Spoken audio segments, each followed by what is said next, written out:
Hello, আমরা অনেকেই বিশ্বাস করি যে ঈশ্বর বা ইউনিভার্স নানা উপায়ে আমাদের রক্ষা করে।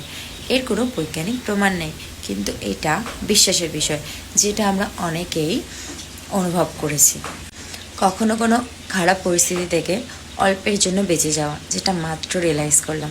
ভুল মানুষের আসল রূপগুলো সময়ের সঙ্গে প্রকাশ পেয়ে যাওয়া। কোনো দরজা বন্ধ হয়ে যাওয়ার পরেও তার থেকে ভালো সুযোগ পাওয়া। মনের ভিতর হঠাৎ একটা সতর্কের অনুভূতি বা বিপদ থেকে নিজেকে প্রোটেক্ট করার একটা সতর্কতা আগে থেকেই সেন্স করতে পারা। কঠিন সময়ে এমন একজন মানুষের সঙ্গে দেখা হওয়া যিনি সাহায্যের হাত বাড়িয়ে দেন। বারবার একই শিক্ষা জীবনে আসা, যতক্ষণ না আমরা তা শিখে লাইফে এগিয়ে যাই।